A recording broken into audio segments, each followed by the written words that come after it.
ఇటీవల ఆంధ్రప్రదేశ్లో మృతి చెందినటువంటి పాస్టర్ పగడాల ప్రవీణ్కి సంబంధించి మృతదేహాన్ని అయితే ఈరోజు ఇక్కడ చర్చిలో చూడవచ్చు. ఇక్కడ భౌతికాన్ని కూడా ఇక్కడ సందర్శనార్థం అయితే ఇక్కడ ఉంచారు. పూర్తి మొత్తంలో మనం చూసుకుంటే తెలంగాణకు సంబంధించి కావచ్చు, పక్కనే ఉన్నటువంటి ఆంధ్రప్రదేశ్ సంబంధించినట్టు చాలామంది కూడా ఇక్కడ చేరుకున్నారు. ఆ పాస్టర్ సంబంధించి ఏదైతే భౌతికాయం ఉందో చివరి చూపుగా వచ్చే ప్రయత్నం చేస్తున్నారు. మనం విజువల్స్లో కూడా చూడవచ్చు, చాలామంది కూడా ఇక్కడ చేరుకునే ప్రయత్నం చేస్తున్నారు. అంటే చివరిసారిగా ఏదైతే పాస్టర్ ప్రవీణ్ పగడాలకు సంబంధించి భౌతికాయాన్ని చూసేందుకు అయితే తండోపతండాలుగా అయితే చేరుకుంటున్నారు. మొత్తానికైతే ఇదే ఫస్ట్ సంబంధించి అయితే గతంలో కావచ్చు, ఈ మధ్య కాలంలో కావచ్చు, అంతర్జాతీయంగానైతే మొత్తానికైతే చాలా పెద్ద ఎత్తున అయితే ప్రచార కార్యక్రమాలు అయితే చేశారు. ఏదైతే మతానికి సంబంధించి పెద్ద ఎత్తున కూడా కార్యక్రమాలు చేశారు. అమ్మ ఎక్కడి నుంచి వచ్చారు? మేము టీచర్స్ కాలేజ్. అవును. పాస్టర్ ఇంతకుముందు ప్రసంగాలు మీరు విన్నారా? విన్నామండి. ఎట్లా ఉంటుండే? బాగుంటుండే. ఓకే, మీరు చెప్పండి ఎక్కడి నుంచి వచ్చారు? మేము కూడా అక్కడ నుంచి ఈస్ట్ మార్పల్లి. మంచిగా ఉండేది, తన వాక్యం బాగుంటుండే. కానీ మతాల కోసం అంటూ చెప్పకపోతుండే, దేవుడి వాక్యం మట్టుకే చెప్పారు అంతే. ఎట్లా ఫీల్ అవుతున్నారు అంటే అకస్మాత్తుగా రోడ్డు ప్రమాదంలో? చాలా బాధాకరమైన విషయం ఇది. ఒక పెద్ద పాస్టర్ని మేము కోల్పోయినాం క్రిస్టియన్ సమాజం.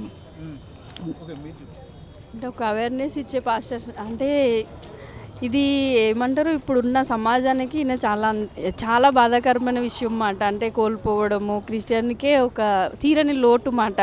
అది ఎవరు ఊహించలేంది. అది అసలు ఎందుకు జరిగిందో తర్వాత చూస్తా అని అందరూ మాట్లాడుతున్నారు కదా. ఇంకా దాన్ని బట్టి ఇంకా అసలు చెప్పలేమండి. ఓకే, అంటే నార్మల్గా రోడ్డు ప్రమాదంలో జరిపోయిందని కొంతమంది అంటుంటే కావాలని చంపేసిర్రు, ప్రీ ప్లాన్ మర్డర్ అని కూడా కొంతమంది చెప్తున్నారు. సార్ ఇది మటుకు ప్రీ ప్లాన్ మర్డరే. ఎందుకంటే 100% ప్లస్ ఈ కేసు అనేది సిబిఐకి ఇస్తేనే బాగుంటుందని నా ఉద్దేశం. ఎందుకంటే మా క్రైస్తవ సంఘాలు ప్రతి ఒక్కరూ దీనిపైన ప్రీ ప్లాన్ మర్డర్గానే ఉన్నారు చాలామంది. ఓకే, మీరు చెప్పండి ఎట్లా చూడొచ్చు? ఇది ప్రీ ప్లాన్ మర్డరే, యాక్సిడెంట్లు కాదు. యాక్సిడెంట్లో ఎంత పిచ్చోడేం కాదు ఆయన. ఇది ప్రీ ప్లాన్ మర్డరు. ఎందుకంటే ఆయనకి రాజ్యాంగం తెలుసు, బైబిల్ తెలుసు, సకల శాస్త్రాలు తెలుసు, అన్నిటి గురించి విశ్లేషిస్తున్నాడు. కనుక ఏంటంటే ఆయన అంత తెలివి తక్కువడేం కాదు.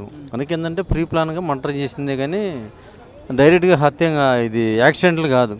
అది యాక్సిడెంటల్గానే చనిపోయారని అక్కడ ఉన్నటువంటి పోలీసులు కూడా చెప్తున్నారు. పోలీసులు ఏం చేస్తారండి, అంతా గవర్నమెంట్ అంతా వాళ్ళ చేతిలో ఉంటుంది. పోలీసులు ఏం చేస్తారు, వాళ్ళు ఎటు చెబితే అటు ఆడిస్తారు. పోలీసులు ఏముంది, పట్టుకోవాలంటే 4 గంటలు చాలు పోలీసులకి, పెద్ద విషయం కాదు వాళ్ళకి.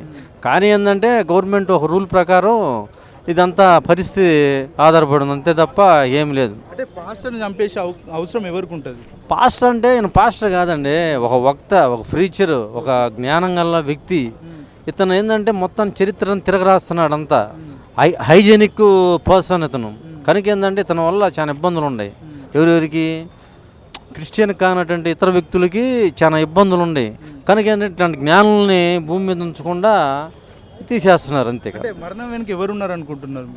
ఎవరున్నారంటే ఇక అది మనం చెప్పేదేం కాదు. ఒకళ్ళ ఇప్పుడు 2-3 వర్షన్స్ ఉన్నాయి. ఏ వర్షన్ అనేది 2-3 రోజులు తెలిసిద్ది. అది ఒక 2-3 రోజులు తెలిసిద్ది. మనం ఒక్కళ్ళని కంపల్సరీ కనకూడదు. అడిగి యూ మస్ట్ అండ్ మర్డర్ అంతే కదా. అది ఎట్లా ఉంటుంటే పాస్టర్ అందరితో కావచ్చు, లేకపోతే ఏదైతే క్రైస్తవులకు సంబంధించి జెంటిల్ పర్సన్ అండి ఆయన. Gentle person, educator, gentle person. అందరితో బాగుంటాడు ఆయన. ఒకరితో బాగుండేదని కాదు, జెంటిల్ పర్సన్ కదా, అందరితో బాగానే ఉంటాడు. అది ఆయన ఒక పరిస్థితిని వివరించి చెప్పేవాడు. మనధర్మశాస్త్రం కానీ, ఖురాన్ కానీ, ఇంకో శాస్త్రాలు కానీ అన్ని శాస్త్రాలు వంటబట్టిన వాడు. ఆ యొక్క విశ్లేషణని అందరికి అర్థమయ్యేటట్టుగా చెప్పేవాడు అంతే ఆయన. అంతేగాని ఆయనకి వేరే విధంగా హిందూస్ అంటే ఒక రకంగా, ఇక క్రిస్టియన్స్ అంటే ఒక రకంగా, ముస్లిమ్స్ అంటే ఒక రకంగా చూసే వ్యక్తి కాదు. ఉన్నది రాజ్యాంగం బద్ధంగా ఏమైతే ఉందో దాన్ని విశ్లేషించి చెప్పేటువంటి పర్సన్ అతను అంతే. అది మీరు వాక్యాలు విన్నారా మీరు డైరెక్ట్ ఎప్పుడన్నా? చెప్పండి. ఎప్పుడన్నా ఆయన వాక్యాలు? మాది ఆంధ్రప్రదేశ్ అండి, గుంటూరు. మాది గుంటూరు నుంచి వచ్చి చెప్పి నేను. ఎట్లా ఫీల్ అవుతున్నారు? ఏంటంటే మాస్టర్ యాక్సిడెంట్లో చనిపోయింది అని కొంతమంది. బాధగా ఉంది, ఒక రకంగా సంతోషంగా ఉంది. చచ్చిపోయాడు, దేవుడి దగ్గరికి వెళ్తాడు. ఈ లోకం చూసే కంటే దేవుడి దగ్గరికి వెళ్తాడుగా. అది హాయి జీవితం. అది పరలోక రాజ్యం అంటే అది మంచి జీవితం. అది ఒక రకంగా నష్టంగా ఉంది, ఇంకొద్దిగా సంతోషంగా ఉంది. అది పరిస్థితి. ఓకే, చాలామంది అయితే ఇక్కడ చెప్తున్నారు పాస్టర్ సంబంధించి హత్యగానే మేము భావిస్తున్నాం. ఎట్టి పరిస్థితుల్లో కూడా రోడ్డు ప్రమాదాలు జరిగే అవకాశాలు ఉన్నాయి. ఇది కేవలం కొంతమంది కావాల్చుకొని, ఎందుకంటే ఆయనకు సంబంధించి మతపరమైన ప్రసంగాలు చేస్తుంటాడు కాబట్టి ఆయనను కావాల్చుకొని కొంతమంది చంపేసినట్టు అయితే చెప్తున్నారు. ఎక్కడి నుంచి వచ్చారు? అల్వాల్ నుంచి. ఎట్లా ఎట్లా చూస్తారు అంటే కొంతమంది చనిపోయిండు అంటున్నారు, కొంతమంది హత్య జరిగింది అంటున్నారు. చనిపోయినారంటే అది వేరే ఉంటుంది. తర్వాత మర్డర్ అంటే మొత్తం బాడీ చూస్తున్నాం 2 days నుంచి. ఇదే నడుస్తుంది ఇన్స్టాగ్రామ్లో కానీ, ఫేస్బుక్లో కానీ, యూట్యూబ్లో కానీ. అది కాదు, హత్య అని మేము అనుకుంటున్నాం.